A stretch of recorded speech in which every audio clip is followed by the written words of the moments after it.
January 29th, 1945, to 47 p.m. Holzheim, Belgium. First Sergeant Leonard Funk walks around the corner of a farmhouse and stops dead. 90 German soldiers are staring at him. Half of them are holding weapons. The other half are picking up rifles from a pile on the ground. 4 American Gs kneel in the snow with their hands behind their heads. These Germans were prisoners 20 minutes ago, 80% of them captured by Funk's company during the assault on this village, guarded by 4 men. All that could be spared. Now, they're free, armed, and organizing to attack Company C from the rear. A German officer steps forward, shoves an MP-40 submachine gun into Funk's stomach, screams something in German. Funk doesn't speak German. Neither do any of the Americans. The officer screams again, louder, face turning red. Funk looks at the 90 Hermans, looks at his 4 disarmed soldiers, looks at the MP-40 pressed against his gut, and starts laughing. The German officer's face twists with confusion, then rage. He screams louder. Funk laughs harder. What happens next takes less than 60 seconds. 21 Germans will die. The rest will throw down their weapons and surrender. And Leonard Funk will earn the Medal of Honor for one of the most insane acts of combat in World War II, all because he couldn't stop laughing. Leonard Alfred Funk Jr. was born August 27, 1916, in Braddock Township, Pennsylvania, a steel town, smokestacks, and foundries lining the Monongahela River, 8 miles east of Pittsburgh. Funk grew up fast, learned responsibility early. By the time he graduated high school in 1934, he'd already been taking care of his younger brother for years. The Great Depression was grinding through its 5th year. Jobs were scarce. College was a fantasy. June Portam 1941. With war raging across Europe and Asia, Congress extends the draft. Funk's number comes up. He reports to the induction center at Willingsburg, Pennsylvania. He's 24 years old. 5'5" and tall. 140 libras. The Army physical examiner looks at him and probably thinks clerk duty. They're wrong. Funk volunteers for the paratroopers. In 1941, American airborne forces barely exist. The concept is new. Jumping out of perfectly good aircraft to land behind enemy lines and fight surrounded. It sounds like suicide to most soldiers. The volunteers are a different breed. They have to be. Airborne training is designed to break you. 5 weeks of running, jumping, climbing, falling. Brutal physical conditioning that washes out half the candidates. Then the jump towers. Then the aircraft. The first time you step out of a C-47 at 1,200 feet, everything in your body screams to grab the door frame and hold on. The ground is a long way down. The wind tears at your face. Your parachute is just fabric and cord and faith. Funk earns his jump wings, gets assigned to Company C, 1st Battalion, 508th Parachute Infantry Regiment, Camp Blanding, Florida. The 58th ships to England in late 1943. They join the 82nd Airborne Division, the All-Americans, veterans of Sicily and Italy. These men have already jumped into combat. They've already killed and watched friends die. Funk is the new guy, 27 years old.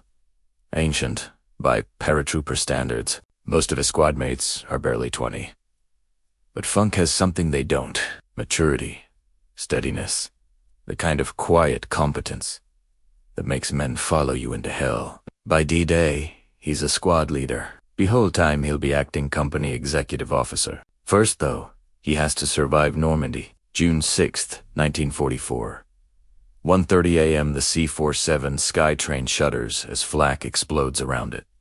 Funk is standing in the stick. The line of paratroopers waiting to jump. 60 pounds of equipment strapped to his body. M1A1 Thompson's submachine gun. Ammunition, grenades, rations, medical kit. The aircraft is at 400 feet, too low for a safe jump.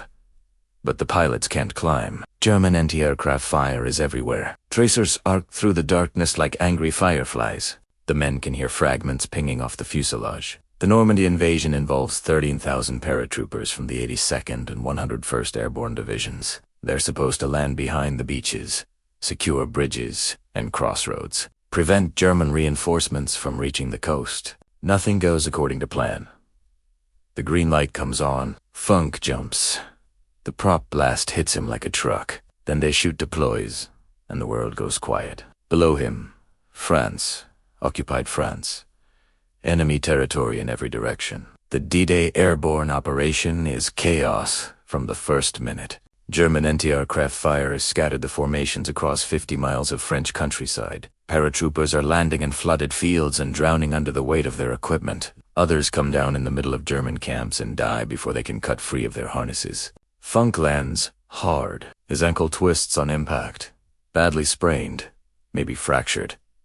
The pain is immediate and intense. Every step will be agony for the next 2 weeks. But he can walk, he can fight, and that's all that matters. He gathers his chute, buries it, and starts moving. He's 40 miles from his drop zone. 40 miles of Germanite-held territory in the dark alone. Within hours, he's collected a group of lost paratroopers, men from different units, different companies, different regiments. 18 of them eventually, all of them looking for leadership. Funk gives it to them. For these days, Funk leads this group through German-held territory, traveling at night, hiding, by day fighting when they have to. He insists on serving as lead scout despite his injured ankle, putting himself in the most dangerous position to protect his men. They link up with Allied forces on June 17th. Every single man survives. Not one casualty. 10 days behind enemy lines, 40 miles of German-occupied France. And Leonard Funk brings them all home. The Silver Star, third highest combat decoration, plus a Bronze Star for meritorious service, plus his first Purple Heart. Funk is just getting started. September 17th, 1944, Holland. Operation Market Garden. The largest airborne assault in history. 35,000 paratroopers dropping into the Netherlands to capture a series of bridges across the Rhine. British, American, Polish forces all jumping together. If it works, the Allies will be in Germany by Christmas. Field Marshal Montgomery's plan is ambitious, maybe too ambitious. The paratroopers have to capture and hold 7 bridges across 64 miles of Dutch territory. Ground forces will race up a single highway to link up with them. Everything depends on speed, on surprise, on nothing going wrong. Everything goes wrong. The British 1st Airborne Division lands at Arnhem, the furthest bridge. They're surrounded by SS Panzer divisions that weren't supposed to be there. For 9 days, they fight and die. In the streets, only 2,000 of 10,000 men make it out. The bridge too far enters military history as a cautionary tale. But Leonard Funk doesn't know about the big picture.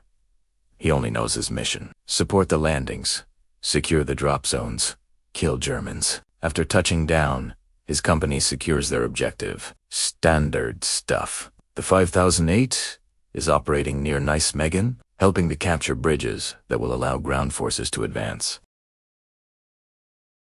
Then, Funk notices something that isn't part of the plan. 3 German 20mm flak-Velling anti-aircraft guns are firing at the incoming Allied gliders. The gliders carry reinforcements, jeeps, artillery pieces, ammunition, medical supplies. Those guns keep firing. Hundreds of men will die before they even hit the ground. The gun position is dug in on high ground near Bulge. Approximately 20 German soldiers manning the weapons and providing security. Sandbags, camouflage, interlocking fields of fire. Funk has 3 men. Standard military doctrine says you need a 3-to-1 advantage to assault a prepared position. Funk has the opposite. He's outnumbered 7-to-1. He attacks anyway. Leading from the front, Funk and his 3-man patrol assault the German position. They kill the security detachment, storm the gun emplacements, neutralize all 3 weapons in there. Crews, 20 Germans, 3 Americans. The guns go silent. The gliders land safely. The Distinguished Service Cross, 2nd highest decoration for valor. 1 step below the Medal of Honor. Funk now has a Silver Star and a DSC. 2 of the rarest combat decorations in the American military. Most soldiers who earn even 1 are considered heroes for life. Funk still isn't done. December 16, 1944. The Germans launched their last desperate offensive. 3 armies, 400,000 men, 1,400 tanks, 1,900 artillery pieces. They crashed through the American lines in the Ardennes forest, aiming for the port of Antwerp. Hitler's plan is insane, but almost works. He's gambling everything on one massive attack. Split the Allied armies, capture Antwerp. Force a negotiated peace in the West so Germany can focus on the Soviets in the East. For the Americans, it's a nightmare. The offensive hits thinly held sectors manned by green troops and exhausted veterans. Pulled off the line to rest. Entire divisions crumble. Thousands of soldiers surrender. The German advance creates a bulge 50 miles deep in the Allied lines, the Battle of the Bulge. The largest battle of the American army will fight in World War II. 89,000 American casualties before it's over. The weather is brutal. Snow, ice, temperatures dropping to 5 below zero. Men freeze to death in their foxholes. Weapons jam. Vehicles won't start. The cold is as deadly as the Germans. Then comes Normandy. December 17th, 1944. One day into the offensive, a convoy from the 285th Field Artillery Observation Battalion is moving near the Bogens crossroads when they run into the spearhead of Camp Gruppe Piper, an SS armored battle group. The Americans are rear echelon troops, artillery observers, radio operators. They're not equipped for a fight with tanks and armored infantry. After a brief engagement, 113 Americans surrender. They're herded into a farmer's field near the crossroads. Hands up, disarmed, prisoners of war. Then the SS opens fire. Machine guns, pistols, rifles. The Germans shoot them down like cattle. Men who try to run are cut down. Men who fall wounded are finished off with shots to the head. 84 Americans die in that field. Some survive by playing dead. They lie in the snow for hours. German boots walking past them. German voices laughing. When darkness comes, 43 survivors crawl away and make it back to American lines. The news spreads through the American army. Within hours, the Germans are executing prisoners. Malmö changes everything. Before the war in Europe had rules, unofficial, unspoken, but real. Soldiers surrendered when the situation was hopeless. Prisoners were treated according to the Geneva Convention. There was a kind of grim professionalism between enemies. After Malmö, the rules are gone. American soldiers swear they'll never surrender to the SS. Some units pass down orders. No SS prisoners. When Funk hears about the massacre, something hardens inside him. He's already seen too much. Normandy, Holland, friends dying in fields and forests across Europe. But this is different. This is murder, cold-blooded execution of men who had surrendered in good faith. Leonard Funk decides he will never surrender. To the Germans, no matter what, that decision will matter very soon. January 29th, 1945. The German offensive has been broken. Now the Allies are pushing back. Company C, 58th Parachute Infantry, gets orders to capture the Belgian village of Holzheim. There's a problem. Company C is under strength. The executive officer, second in command, has been killed. They don't have enough men for the assault. Funk is now acting executive officer. He looks at his depleted roster and makes a decision. He walks to the company headquarters tent. Inside are clerks, supply personnel, cooks, men who normally never see combat. You're all infantry now. Funk tells, grab your weapons.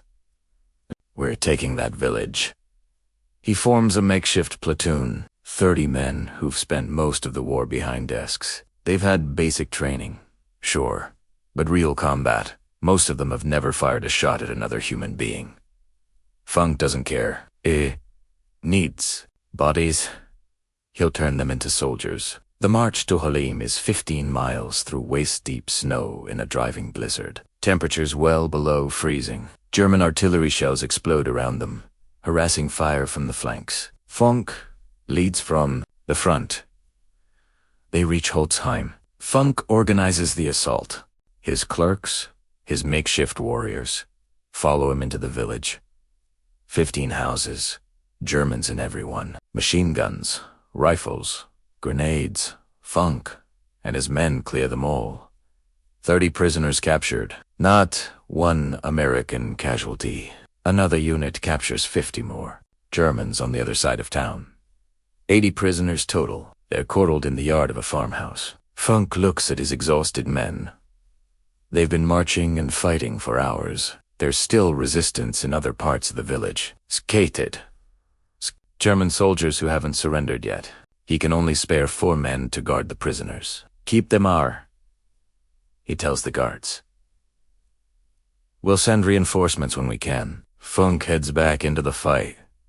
He has no idea what's about to happen behind him. While Funk is clearing the rest of Holzheim, a German patrol approaches the farmhouse. Diesmen, maybe 20, wearing white camouflage capes over their uniforms. In the snow and confusion, they look almost identical to American troops in winter gear. The 4 guards don't realize the danger until it's too late. The Germans overwhelm them, disarm them, force them to their knees. Then they free the prisoners.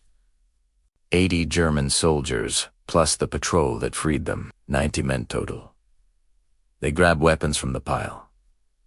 They organize quickly. They know exactly what they're going to do. Attack Company C. Company is scattered across the village, mopping up resistance. They're not expecting an attack from behind. If 90 Germans hit them while they're spread out, it'll be a massacre. The German officer in charge, probably a lieutenant or captain, begins giving orders. Position the machine guns here. Set up the ambush there. Wait for my signal. That's when Leonard Funk walks around the corner. Funk has come to check on the prisoner's soutine. Make sure the guards are okay. See if reinforcements have arrived. He's not expecting to walk into 90 armed Germans. He rounds the corner of the farmhouse and freezes. The scene is surreal. 4 guards are on their knees in the snow. The prisoners, who should be unarmed and contained, are standing everywhere, rifles in their hands, organizing for battle. The German officer spots Funk immediately. The first sergeant's stripes on his sleeve mark him as a leader, a prize. The officer strides forward, sobers his MP40 into Funk's stomach, screams a command in German. Surrender.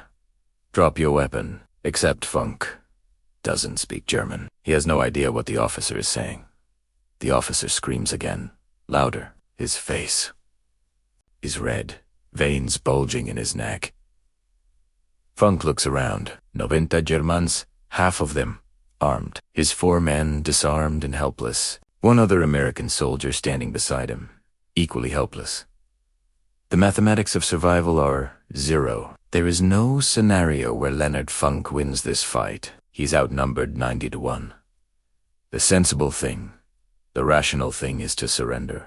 But Funk remembers Normandy. 84 Americans, murdered in a field, shot like animals, left to freeze in the snow. He's already decided he'll never surrender to the Germans. So instead of complying, Leonard Funk does something inexplicable. Starts laughing. Nobody knows exactly why Funk laughed. Maybe it was a ruse, a deliberate tactic to confuse the enemy and buy time. Maybe it was stress. The human brain does strange things when faced with certain death. Maybe it was genuine amusement. The absurdity of the situation. An officer screaming in a language Funk couldn't understand, expecting compliance. Funk himself later said he tried to stop laughing but couldn't. Something about the Germans screaming in German touched a nerve. Whatever the reason, the effect is devastating. The German officer screams louder. Funk laughs harder. Eben's over shoulders shaking, calls out to his men. I don't understand what he's saying. Some of the German soldiers start laughing, too. The tension is bizarre. Their officer is turning purple with rage. And this American won't stop cackling. The officer is completely thrown off. This isn't how prisoners behave. They beg. They plead. They compli. They don't stand there laughing while you shove a gun in their stomach. For a few critical seconds, The German officer doesn't know what to do, and Leonard Funk uses those seconds. Still appearing to laugh, Funk slowly reaches up toward his Thompson submachine gun. It's slung over his shoulder, the standard carrying position for paratroopers. The German officer watches. This is good. The American is finally surrendering his weapon. Funk's hand closes around the grip of the Thompson. He begins to unsling it slowly, carefully.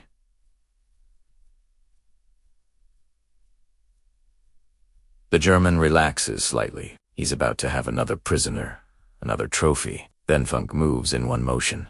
Faster than thought, he swings the Thompson down, brings the muzzle into line, and squeezes the trigger. The M1A1 Thompson fires 45 ACP rounds at 600 per minute. At close range, each round hits like a sledgehammer.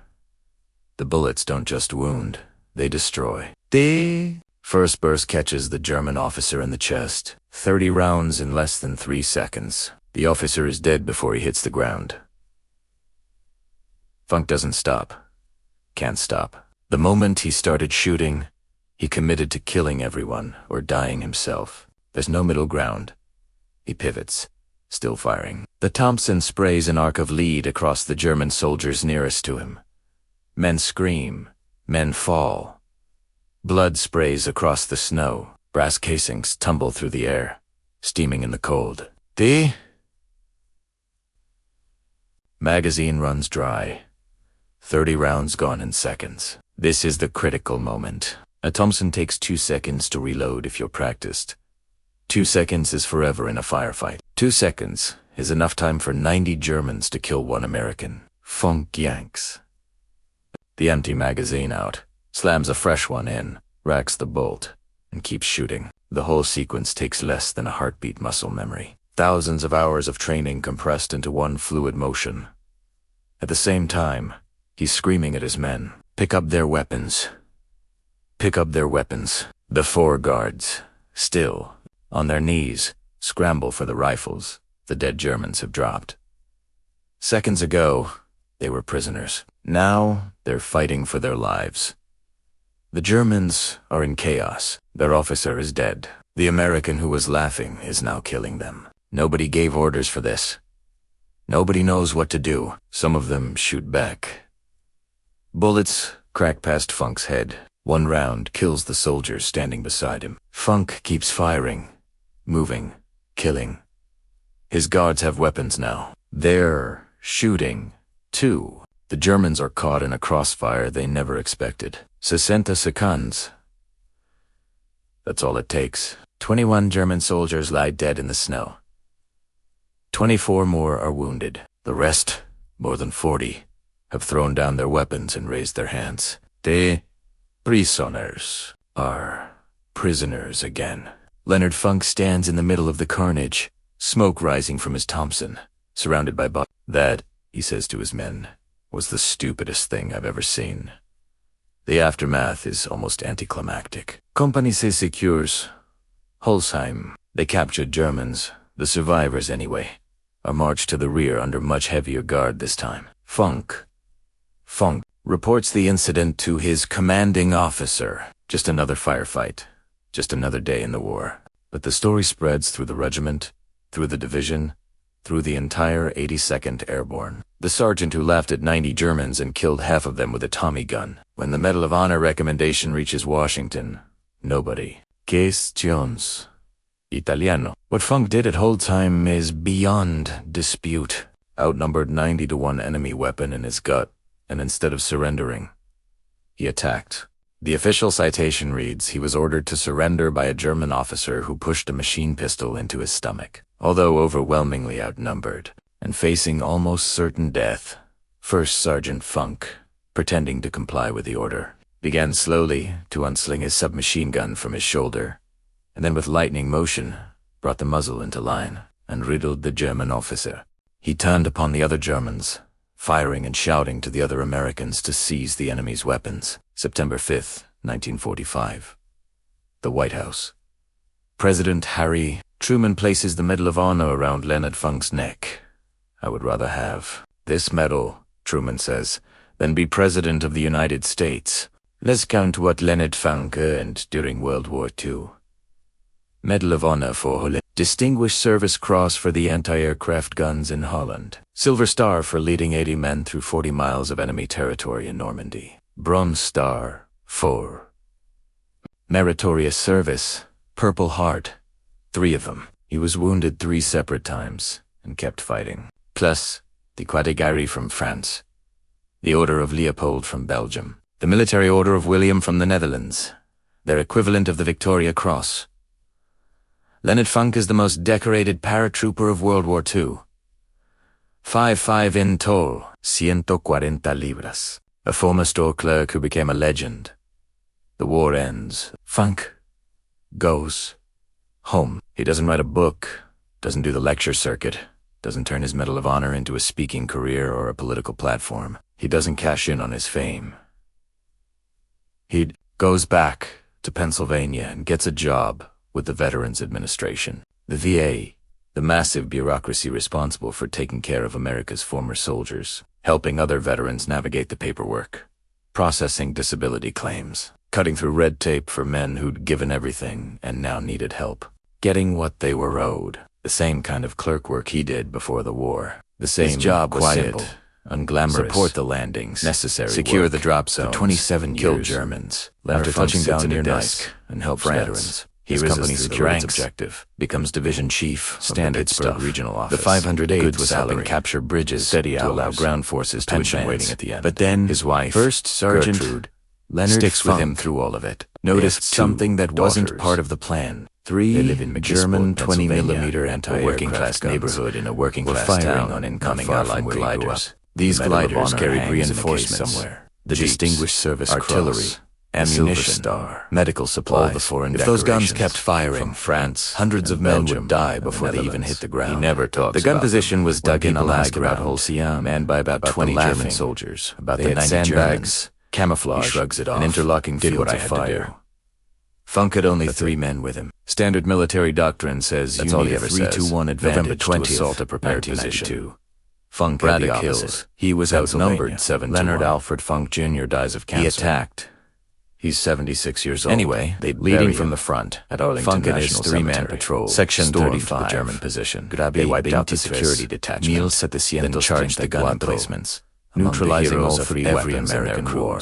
At the time of his 20 death, Germans, he's the last surviving Medal of Honor recipient from the 82nd Airborne Division in World War II. The gliders landed safely. Water Fitness Center at Fort Funk received the Distinguished Service Cross, is named the second highest decoration highway in Pennsylvania, just below the Medal of Honor. Name. A post office. He already had a Silver Star, was dedicated to him in 2023. Now he had 2 of the rarest combat decorations. But most people have never heard of military. Most soldiers who were even one are considered heroes. They know Alvin York, the famous Funk Medal of Honor recipient. December 16th, they don't know the short, 1944, quiet paratrooper who loved and 90 Germans last and killed 21 of them with a Tommy gun. 3 armies. Here's what the story of Leonard Funk tells us. 1,400 tanks favor the big. 1,900 artillery pieces crashed through American lines in the Ardennes fields, aiming for the port of Antwerp. Hitler's plan was insane, stopped, but it almost worked. Leonard Funk, he was gambling everything on one massive attack. The mass was the Allied armies. Capture 90 against 1. Antwerp, a gun force negotiated his peace in the West. Capture Germany. Any rational person would have given Americans. But Funk wasn't thinking about the offensive hit. He was thinking sectors manned by green troops. About 84 Americans murdered in a field. Entire divisions crumbled. About what the Germans did to prisoners. And he was thinking the German advance created a Bulge 50 miles deep in the Allied lines. The soldiers scattered across the village who would become the largest battle the American army fought in World War II, with 89,000 American casualties from stress. Over. Maybe because the whole thing struck him. The weather was brutal, and while the German officer was confused, temperatures dropping to 5 degrees below 0, Leonard Funk made his move. Men 60 seconds later in their foxholes, weapons jammed. In a field of bodies alive, vehicles when he should have been wouldn't dead. Start. There's a quote, the cold often attributed to presidents. Truman came about the Medal of Honor. December 17th, I would rather have this medal than be president of the United States. One day into the offensive, he said it to an American convoy ran into the September of Camp Front Piper, an SS armored battle group. The Americans, the White House Echelon troops. Think about artillery observers, the most powerful man in the world, the man who had just ended World War II.